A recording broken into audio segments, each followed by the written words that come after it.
मां हूं, धरती मां। दो अनुचित कार्य मिलकर एक उचित कार्य नहीं बनाते। दो नकारात्मक क्रियाएं मिलकर एक सकारात्मक क्रिया को जन्म नहीं देती। किसी के अनैतिक कार्य का उत्तर अनैतिकता से देना भी किसी समस्या का समाधान नहीं है। यदि कोई अपने स्तर से नीचे गिरकर बात करे तो उसका उत्तर देने के लिए उतने ही नीचे स्तर पर गिर जाना भी असभ्यता का प्रतीक है। इसमें संदेह नहीं कि विरोचन और बलि के साथ देवताओं ने जो कुछ किया वो अत्यंत अन्यायपूर्ण था, एक क्रूर और असभ्य कार्य था।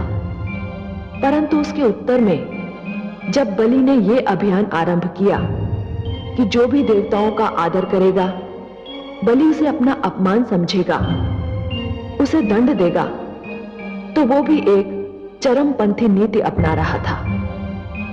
विशेषतः उसका मानव लोक पर आक्रमण तो किसी भी प्रकार तर्कसंगत नहीं था।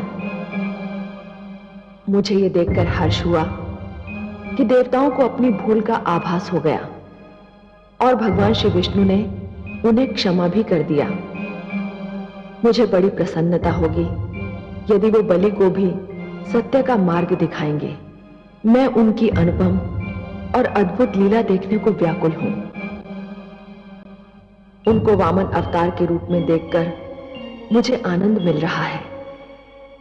ये सब उन्होंने क्यों चुना, ये जानने को मैं भी उत्सुक हूं। ये वो मार्ग नहीं था बलि जो मेरे भक्त प्रहलाद ने चुना था। ये तो हिरण्यकशिपु की प्रवृत्ति का मार्ग था, जिसके दमन चक्र को रोकने के लिए स्वयं मुझे नरसिंह अवतार धारण करना पड़ा था। जब तुम उस मार्ग पर अत्यधिक आगे बढ़ चुके थे बलि, तब तुम्हें अपनी भूल का आभास अवश्य हुआ था, परंतु तब तक तुम स्वयं उस मार्ग से लौटकर नहीं आ सकते थे। तुम्हें सत्य के मार्ग पर केवल ईश्वर ही ला सकते थे, और इसीलिए मैंने यह वामन रूप धारण किया।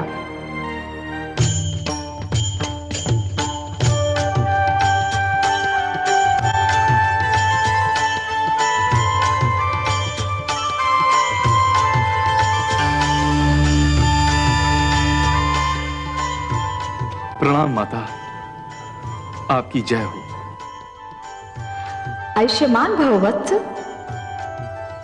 सर्वेश्वर तुम्हें बता देना चाहते थे कि जिस प्रकार दीपक ये जान लेता है कि सूर्य प्रकाश में उसके अस्तित्व का कोई महत्व नहीं और वो बुझ जाता है, उसी प्रकार प्राणी को भी ये जान लेना चाहिए कि ईश्वर की शक्ति के समक्ष उसका कोई महत्व नहीं और उसे उसके आगे सिर झुका देना चाहिए।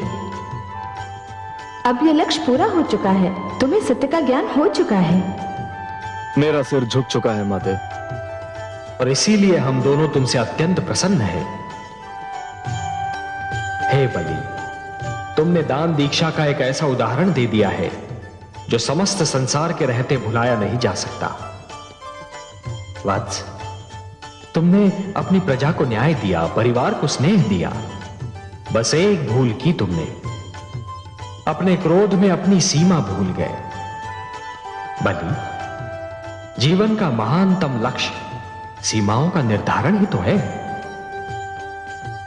मैं तुमसे अपार स्नेह करती हूं। मैंने अपनी कृपा से तुम्हारे लिए भंडार का मुख खोल रखा था, क्योंकि तुम धन का सदुपयोग कर रहे थे। अब मेरा लक्ष्य पूर्ण हो चुका है और मैं तुम्हें क्षमा भी कर चुका हूं। अब मुझे क्षीर सागर लौटना है, परंतु जाने से पहले मैं तुम्हें तुम्हारा राज्य लौटा रहा हूं वत्स। यदि इसके अतिरिक्त भी तुम्हारी कोई और इच्छा हो तो व्यक्त करो, उसकी पूर्ति करने में मुझे आनंद ही होगा। केवल एक ही इच्छा है प्रभु, मैं नित्य दिन आप दोनों के दर्शन करना चाहता हूं। भोर भय जब मेरे नेत्र खुलें तो मैं आप दोनों को अपने समक्ष देखना चाहता हूं। तथास्तु। मैं तुम्हें वचन देता हूं वत्स कि जब तक तुम जीवित रहोगे नित्य प्रातः मुझे अपने द्वार पर उसी तरह उपस्थित पाओगे जिस प्रकार तुम्हारे द्वारपाल रहते हैं। मैं तो सदैव तुम्हारे साथ हूं। तुम मेरे लाडले हो, सदैव मेरा आशीर्वाद तुम्हें प्राप्त रहेगा। जगदीश्वर आपकी जय हो। हे माता आपकी जय हो।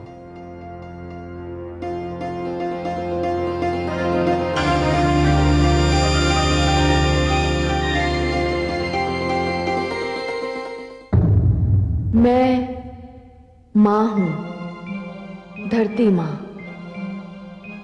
व्यक्ति हो अथवा राष्ट्र, उसके चरित्र निर्माण की क्रिया में गुरु का बहुत महत्व है और गुरु बहुत महत्वपूर्ण भूमिका निभाता है। जीवन के सत्य और ईश्वर की पहचान भी तो गुरु ही कराता है। गुरु उदार हो तो शिष्य उदारता का प्रतिबिंब हो जाता है। गुरु अभिमानी हो तो शिष्य पर भी उसका प्रभाव पड़ता है। प्रहलाद और बलि के जीवन इसके सबसे बड़े उदाहरण हैं। प्रहलाद को देवर्षि नारद जैसे गुरु मिले और वो भक्ति के इतिहास में अमर हो गए। बलि को शुक्राचार्य जैसा गुरु मिला और फिर उसने अभिमान की धारा में बहकर जो कुछ किया उसके निवारण के लिए भगवान श्री विष्णु को वामन अवतार लेना पड़ा। मुझे उनके पावन पग का स्पर्श मिला और मैं धन्य हो गई। वामन के अवतरण का दिन आज तक दक्षिण भारत, विशेषकर केरल में ओणम के रूप में मनाया जाता है।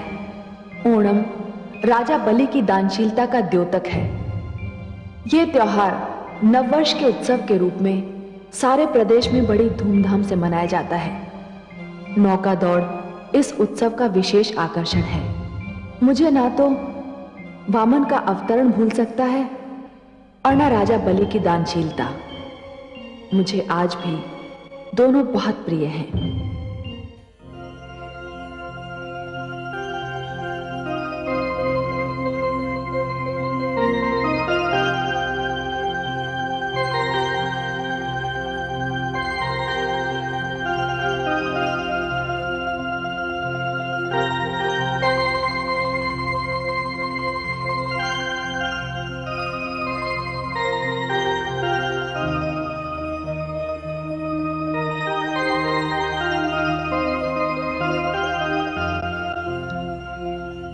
हे कमल नयन, मैं बहुत देर से दूर खड़ी आपको निहार रही थी।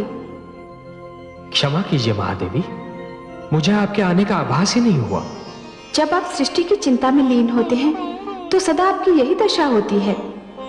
जिसको सारे जग की चिंता हो उसको इतना अवकाश ही कहां।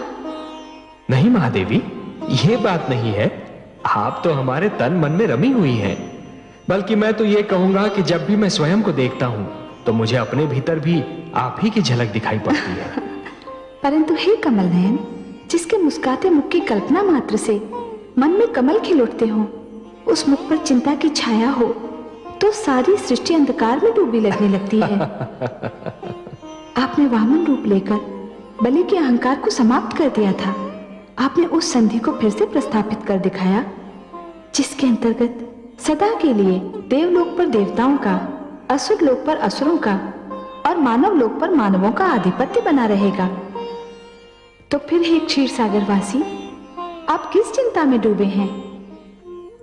हे महादेवी, यदि क्षितिज पर प्रकाश और अंधकार एक दूसरे से मिल रहे हो, परंतु यह जान नहीं पड़ रहा हो कि प्रकाश अंधकार में खोया जा रहा है या अंधकार प्रकाश को निगल रहा है, यदि विष और अमृत की धाराएं आपस में टकरा रही हो, परंतु यह नहीं जान पड़ रहा हो कि विष अमृत पर प्रभाव डाल रहा है या अमृत विष पर, यदि मीठे और खारे जल की धाराएं आपस में जूझ रही हो, परंतु यह ज्ञात नहीं हो रहा हो कि मीठा पानी खारा हुआ जा रहा है या खारे पानी में मिठास आ रही है, तो चिंता तो अवश्य होगी। कहने का तात्पर्य यह है महादेवी कि इस समस्त घटना चक्र में एक ऐसी घटना घटी है जो नहीं होनी चाहिए थी। बल्कि मैं तो यह कहूंगा कि यह घटना ऐसी घटना है जिसका परिणाम बहुत समय उपरांत ही ज्ञात होगा। मैं समझी नहीं पद्मनाभ। महादेवी, असुर और मानव आक्रमणकारी और आक्रमण के लक्ष्य के रूप में ही सही, पर एक दूसरे के संपर्क में आ गए हैं। तो क्या हुआ कमल नयन? तो क्या हुआ महादेवी? यदि इस संपर्क के कारण असुरों में मानवों के गुण आ जाएं, तब तो अति सुंदर होगा। परंतु कहीं यदि मानव में असुरों के अवगुणों का समावेश हो गया तो यह एक बहुत बड़ी दुर्घटना होगी। मानव के मस्तिष्क में अहंकार भर जाएगा और वो स्वयं को ईश्वर मानने लगेगा। पर ऐसा क्यों होगा? मैंने कब कहा कि ऐसा होगा? महादेवी, क्या होगा ये तो विधाता ही जाने, पर ऐसा हो सकता है इतना तो मैं अवश्य सोच सकता हूं। और महादेवी, मेरी इस सोच का एक कारण भी है, और वो कारण ये है कि मानव जितना सुंदर है उतना ही उतावला, वो जितना बलवान है उतना ही दुर्बल, और उसका हृदय जितना विशाल है उतना ही वो लोभी भी है। और मेरी चिंता यह है महादेवी कि कहीं उसका उतावलापन, उसकी दुर्बलता और उसका लोभ उस पर विजय न पाले, जिससे उसकी अवनति हो जाए। और मानव की अधोगति का विचार मात्र ही मुझे व्याकुल कर देता है महादेवी। मैं मां हूं, धरती मां। मैं तुमको जिस युग की कथा सुना रही हूं वो बहुत अद्भुत युग था। शिक्षा, ज्ञान और विद्या की दृष्टि से वो महान युग था। धरती पर सरस्वती की कृपा की शीतल छांव बिखरी हुई थी। वशिष्ठ, अंगिरा और जमदग्नि जैसे महान ऋषि दोनों हाथों से विद्या का धन लुटा रहे थे। मानव लोक में उनके यश की धूम मची हुई थी। उनके आश्रम ज्ञान विज्ञान के मंदिर थे। नित दिन नए वैज्ञानिक आविष्कार हो रहे थे। विद्यार्थियों और शिक्षार्थियों की भीड़ इन आश्रमों की ओर यूं खिंच रही थी जैसे पुजारी तीर्थ स्थानों की ओर खींचते हैं। इन आश्रमों के द्वार सबके लिए खुले थे। ऋषियों की लोकप्रियता अपने शिखर पर पहुंच चुकी थी।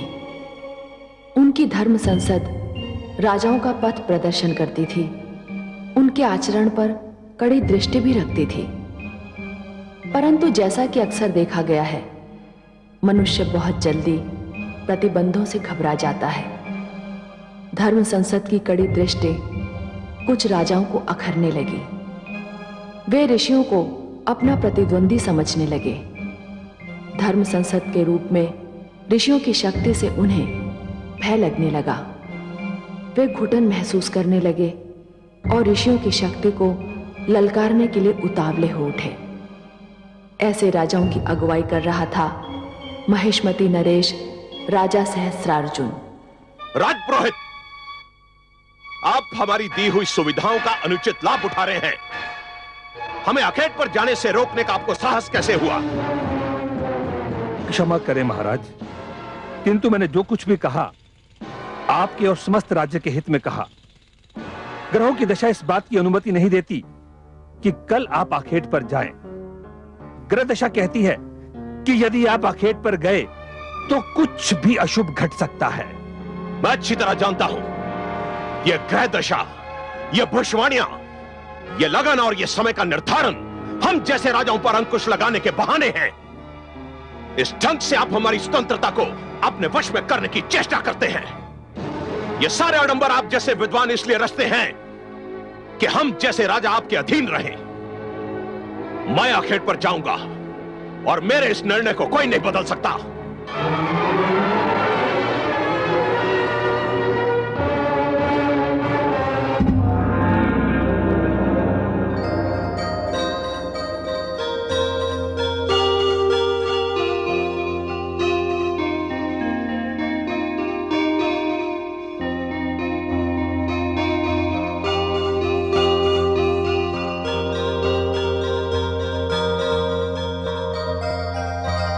महारानी की जय हो। राजपुरोहित उपस्थित होना चाहते हैं। इतनी प्रातः? अभी तो सूर्योदय ही हुआ है। वे कहते हैं कि आपसे मिलना अत्यंत आवश्यक है। ठीक है, उन्हें बिठाओ, मैं अभी आती हूँ। जी महारानी।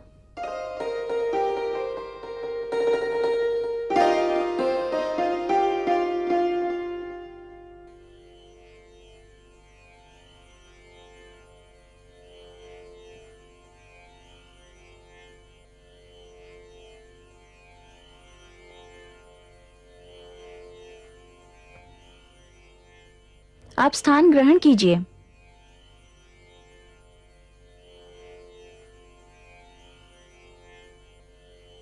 प्रणाम महारानी। प्रणाम। इतने सवेरे कष्ट देने के लिए क्षमा चाहता हूँ महारानी। दासी कह रही थी कि कोई अत्यंत आवश्यक कार्य है आपको। हाँ महारानी। तो फिर कहिए। महाराज सहस्त्र अर्जुन आज आखेट पर जा रहे हैं। ये तो कोई नई बात नहीं है राजपुरोहित जी, और ना ही मैं इसे इतनी आवश्यक सूचना समझती हूँ जिसके लिए सूर्योदय होते ही किसी को कष्ट दिया जाए। कष्ट देने के लिए एक बार फिर क्षमा चाहता हूँ महारानी, किंतु अति आवश्यक कार्य यह बताना था कि महाराज का आज आखेट पर जाना उचित नहीं। क्यों? क्योंकि ग्रहों की दशा उत्तम नहीं है। ये बात आपने महाराज सहस्रार्जुन को नहीं बताई? बताई थी, किंतु क्या? किंतु उन्होंने मेरी बात सुनी अनसुनी कर दी। मैं तो उन्हें रोकने में असमर्थ रहा, किंतु जनहित ने मुझे विवश कर दिया कि भोर होते ही मैं आपको कष्ट दूं और आपसे निवेदन करूं कि आप उन्हें आखेट पर जाने से रोकें। यदि वो आज आखेट पर चले गए तो कुछ न कुछ अनर्थ होकर रहेगा।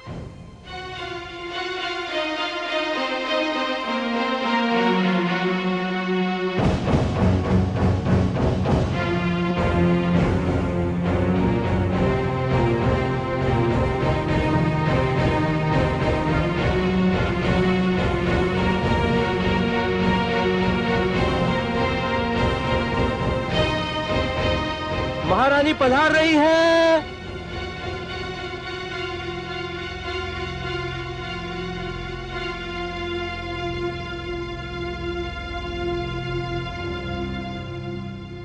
आपने यहां आने का कष्ट क्यों किया महारानी? हम अखेट पर जाते तो आपसे मिलकर ही जाते। मुझे इसलिए आना पड़ा महाराज कि मैं नहीं चाहती कि आज आप आखेट पर जाएं। क्यों? समझ गए। हमारे राजपुरोहित तो हमें वश में कर नहीं सके, इसलिए हमें वश में करने के लिए उन्होंने आपका आश्रय लिया। राजपुरोहित का कहना है कि आज ग्रह दशा उत्तम नहीं है। आप भी किन की बातों में आ गई महारानी? इन राजपुरोहितों ने अपनी महत्ता जताने के लिए ये सब आडंबर रच रखे हैं। ग्रह दशा, शुभ घड़ी, उत्तम लग्न, ना ही इन बातों की कोई महत्ता है और ना ही इन ढोंगियों की। ठीक है, तो इसे मेरी ही विनती जानकर मान लीजिए और आखेट पर मत जाइए। आप अच्छी तरह जानती हैं महारानी कि मैं आपकी बात कभी नहीं टालता, परंतु मुझे खेद है कि मुझे आपकी बात टालनी पड़ रही है। जिन अतिथियों को मैंने निमंत्रण दिया है वो क्या सोचेंगे? और अब तो मुझे यह सिद्ध करने के लिए जाना होगा कि यह केवल ढोंग है। राजपुरोहित जैसे व्यक्तियों की बातों में ना कोई तर्क है और ना ही कुछ सत्य है।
कौन है तू बालक? मैं ऋषि जमदग्नि का पुत्र कलश हूँ। तो हमारा मार्ग रोक के क्यों खड़ा है? हट जा सामने से। मैंने आपका मार्ग नहीं रोका, आप मेरे मार्ग पर आ गए हैं। देखते नहीं इस पद पर हमारा आश्रम है। क्षमा कीजिएगा, अभी तक मुझे आपका परिचय नहीं मिला। क्या तुमने हमें नहीं पहचाना? पहचान लिया होता तो आपको परिचय देने का कष्ट क्यों देता? ऋषि पुत्र हो ना, इसीलिए अपनी सीमाओं का उल्लंघन करते तुम्हें भय नहीं लगता। मैं तुम्हें छोटा बालक समझकर क्षमा करता हूं। हम महेशमती नरेश महाराज सहस्त्रार्जुन हैं। प्रणाम महाराज, बड़ी प्रसन्नता हुई आपके दर्शन करके और आपका नाम जानकर। सुना है तुम्हारे पिता के आश्रम में बड़े सुंदर मृग समूह हैं। आपने ठीक सुना है महाराज। हम उनके आखेट के लिए यहाँ आए हैं। आप यहीं ठहरिए, मैं पिताश्री से पूछ कर आता हूँ क्या बंदर आ सकते हैं या नहीं। रुक जाओ पुत्र।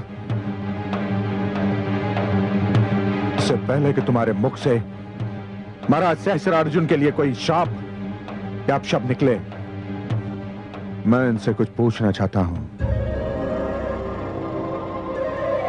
महाराज, आपने मेरे पुत्र पर प्रहार क्यों किया? उसे यह जताने के लिए कि राजा से प्रश्न नहीं किया जाता, राजा का मार्ग नहीं रोका जाता। इसका यह साहस कि हमसे कहे कि हम आश्रम में तभी जा सकते हैं जब आप इसकी अनुमति दें। क्या शिष्टाचार यह नहीं कहता महाराज कि किसी के घर में प्रवेश करने से पहले उसकी अनुमति ली जाए? घर?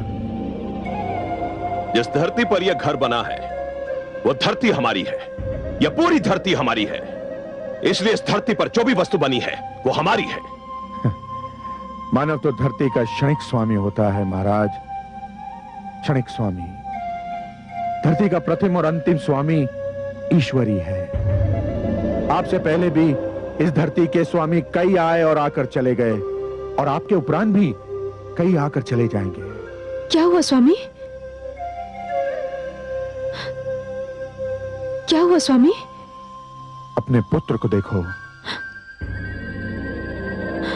पुत्र? पुत्र तुम्हें घायल किसने किया? महाराज सहस्त्रार्जुन, मेरी प्रार्थना है कि आप यहां से लौट जाएं। और यदि मैं आपकी विनती अस्वीकार कर दूं तो फिर जो कुछ भी होगा उसका उत्तरदायित्व मुझ पर नहीं होगा। देखिए ऋषिवर, मैं यहां आखेट करने आया हूं और आखेट करके ही जाऊंगा। आप में इतना साहस, इतना बल नहीं कि आप मेरा मार्ग रोक सके। अन्याय को रोकने के लिए शारीरिक बल और शक्ति की आवश्यकता नहीं होती महाराज, उसे नैतिक शक्ति से भी रोका जा सकता है, और मैं इसी साधन से आपका मार्ग भी रोक लूंगा। शिष्यों, धरती पर लेट जाओ।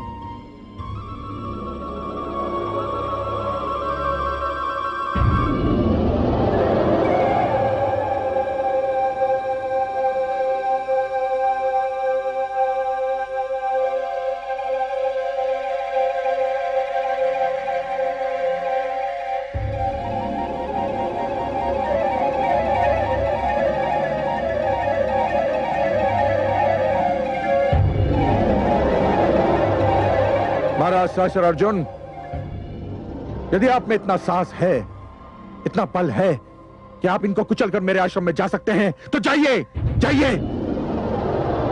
अन्यथा लौट जाइए महाराज, लौट जाइए।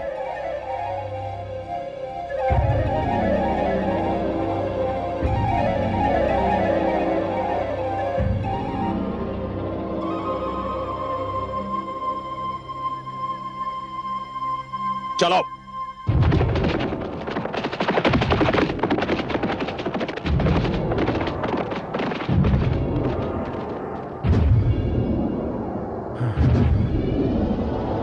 उठ जाओ शिष्यों।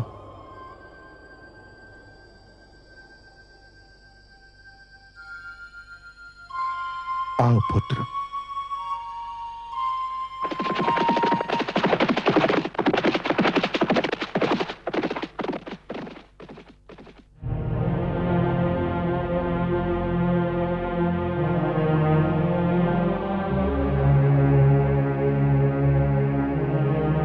महादेवी, आप मुझे मेरी चिंता का कारण पूछ रही थी ना? यही है मेरी चिंता का कारण। इसी क्षण की शंका मेरे मन में रह रहकर उभर रही थी। देखा आपने? देखा? असुरों और मानव का क्षणिक संपर्क अपना रंग दिखा रहा है।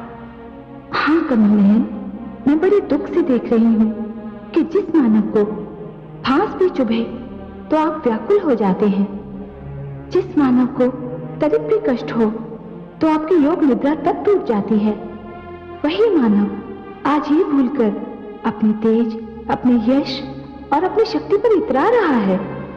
परंतु ये तेज उसे किसने दिया? उसका ये यश किसका दिया हुआ उपहार है? उसकी शक्ति किसकी कृपा का दान है?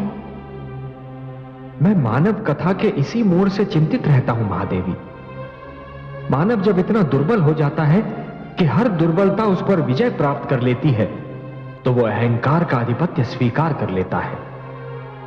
महादेवी, जब दिन डूब जाता है और अंधकार छा जाता है, तो हर वो वस्तु जो प्रकाशमान थी अंधकार में लुप्त हो जाती है। महादेवी, वो वस्तु होती अपने ही स्थान पर है, परंतु केवल अंधकार के कारण दिखाई नहीं देती। उसी प्रकार जब मानव मस्तिष्क में अहंकार का आधिपत्य जम जाता है महादेवी, तो मानव अपनी ही सीमाओं को लांघ जाता है। वो जिन नियमों का पालन कर रहा था, वो नियम भी कहीं खो जाते हैं। ये सीमाओं का उल्लंघन और नियमों का भूल जाना एक दुखद कथा का आरंभ होता है महादेवी। हे कमल नयन, मानव आपको दुख दे रहा है, इसमें उसका कोई भला नहीं। बड़ा दुखद होगा वो दिन जब आपको मानव के विरुद्ध कोई पग उठाना पड़ेगा। यही भय मुझे भी लग रहा है महादेवी, यही भय मुझे भी लग रहा है। मैंने सदैव मानव की रक्षा की है, उसे कृपादान दिया है, पर लगता है कि मानव उन्हें भूल रहा है। महादेवी, आप जानती हैं कि मानव के दुख की गाथा कहां आरंभ होती है? जब मानव मानव से टकराता है, जब वो मानवता को भूलकर दूसरे मानव का शत्रु बन जाता है। हे प्रभु, इसमें आपकी क्या भूमिका होगी? महादेवी, आप सदैव मुझे दोषी के विरुद्ध और निर्दोष के साथ ही पाएंगी, अत्याचारी से दूर और दुर्बलों के साथ ही पाएंगी। यही होता रहा है और यही होता भी रहेगा।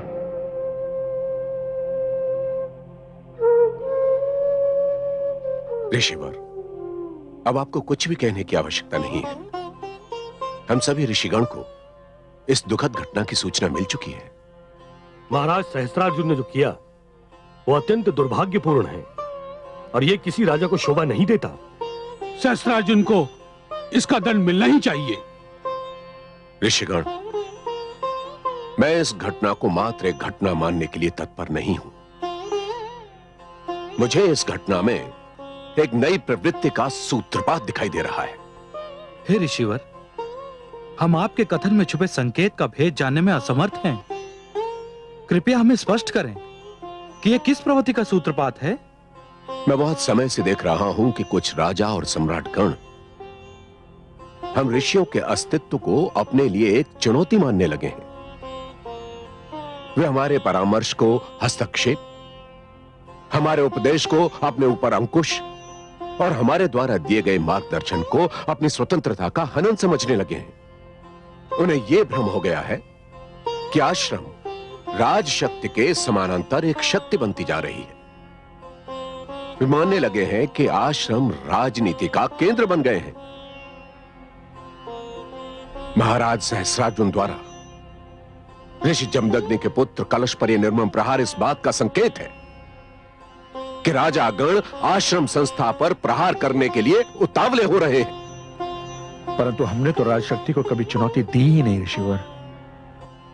समस्त संसार जानता है कि हमारे आश्रम शिक्षा और विज्ञान के केंद्र हैं, राजनीति के केंद्र नहीं। हमारे आश्रम ने संसार को विद्वान और वैज्ञानिक दिए हैं, राजनीतिज्ञ नहीं। ऐसा संसार जानता है, ऐसा हम समझते हैं, किंतु राजाओं को यही भ्रम है कि हम उन्हें ललकार रहे हैं। तो क्या इसका अर्थ यह हुआ ऋषिवर कि हम महाराज सहस्त्रार्जुन के अत्याचार को यूं ही चुपचाप सहन कर लें, पी लें? कदापि नहीं। आपके पुत्र पर प्रहार समस्त धर्म संसद के आदर और सम्मान पर प्रहार के समान है। आपका कथन उचित है। महाराज सहस्रार्जुन को सप्तऋषि सभा के समक्ष प्रस्तुत होकर अपने दुष्कर्म का उत्तरदायित्व लेना होगा। महाराज सहस्रार्जुन तक ये संदेश पहुंचा दें कि कल वे सप्तऋषि सभा के समक्ष उपस्थित हों। जो आज्ञा ऋषिवर।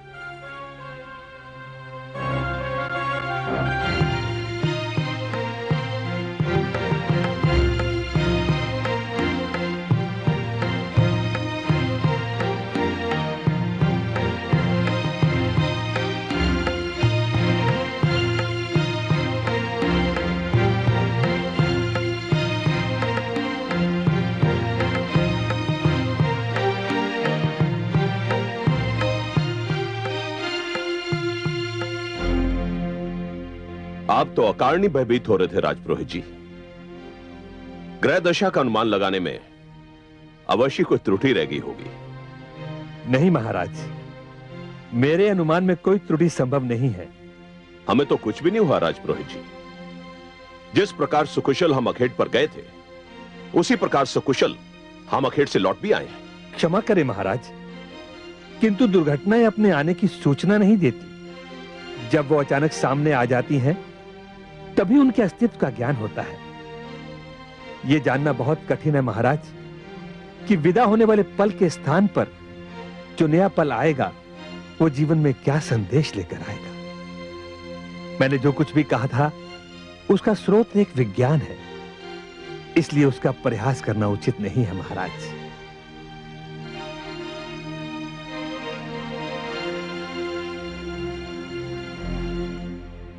महिष्मती नरेश की जय हो। धर्म संसद से एक ऋषिवर सप्तऋषि सभा का संदेश लेकर आए हैं।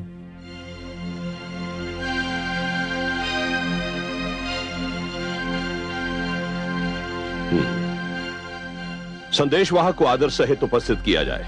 जो आज्ञा महाराज।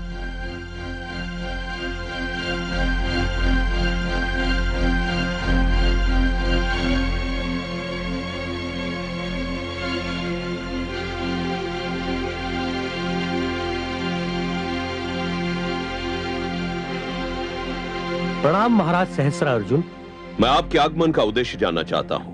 मैं धर्म संसद की ओर से आपके लिए संदेश लाया हूं। संदेश सुनाया जाए। धर्म संसद ने इच्छा प्रकट की है कि महिष्मती नरेश कल प्रातः उसके समक्ष उपस्थित हों। इस इच्छा का कारण भी बताया जाए। क्षमा राजन, कारण के विषय में मैं कुछ भी कहने में असमर्थ हूं। और यदि मैं धर्म संसद की इच्छा का आदर करना अस्वीकार कर दूं तो? नहीं महाराज, नहीं। ऐसा कोई भी निर्णय लेना सर्वथा अनुचित होगा। यदि सप्तर्षियों ने इच्छा व्यक्त की है तो हमें ऋषियों की इच्छा से आदेश की दुर्गंध आ रही है, और हम नहीं चाहते कि ऋषि हमें आदेश दे। इसलिए जाकर कह दो ऋषियों से कि हमें उनका निमंत्रण स्वीकार नहीं है। जैसी महाराज की इच्छा, परंतु मेरा एक परामर्श है कि इस प्रकार का कोई निर्णय करने से पहले आप अपने महामंत्री व अन्य सामंतों से विचार विमर्श अवश्य कर लें। प्रणाम। ठहरिए ऋषिवर, ठहरिए। महाराज, धर्म संसद का तिरस्कार बुद्धिमता न होगी। धर्म संसद के निमंत्रण पर न जाना रोष का कारण बन जाएगा। आप कहना क्या चाहते हैं? प्रजा धर्म संसद का बहुत आदर करती है। यदि धर्म संसद का अपमान हुआ तो प्रजा विद्रोह भी कर सकती है। आप जाइए ऋषिवर, महाराज धर्म संसद के समक्ष अवश्य प्रस्तुत होंगे। प्रणाम। आपने ये अधिकार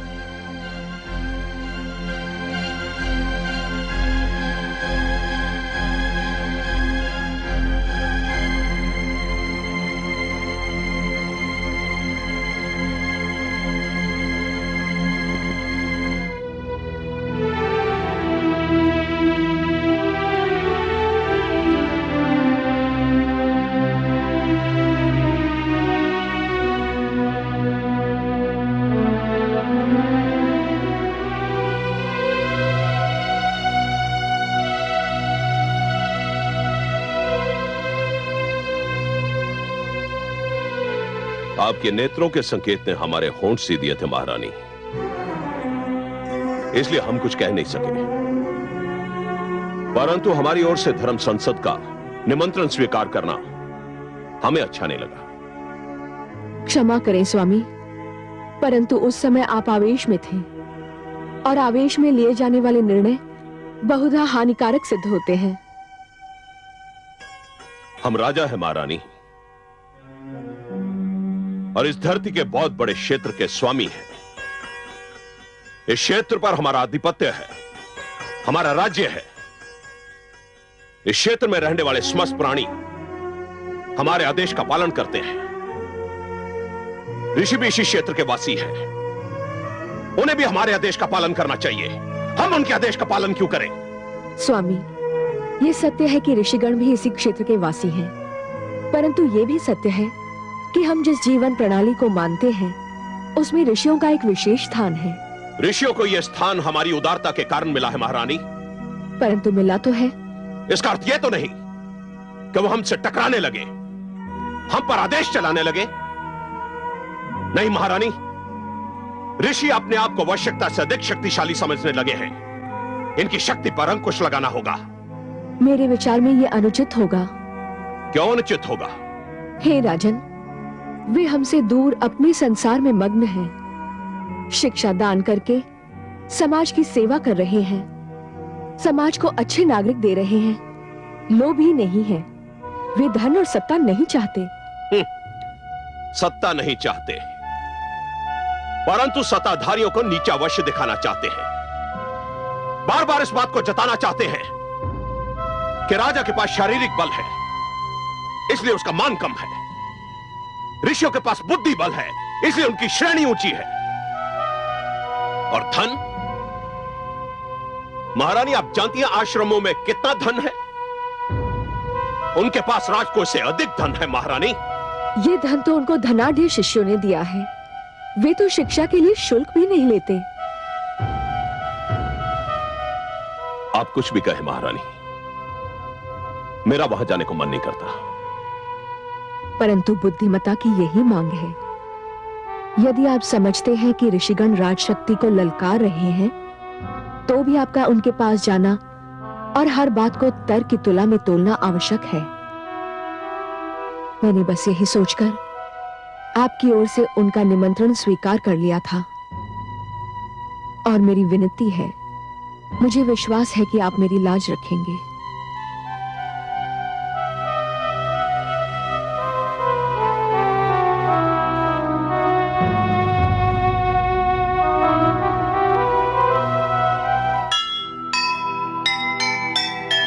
बैर करे विद्वान से जो वो है नादान। पूंजी हर एक देश की होते हैं विद्वान।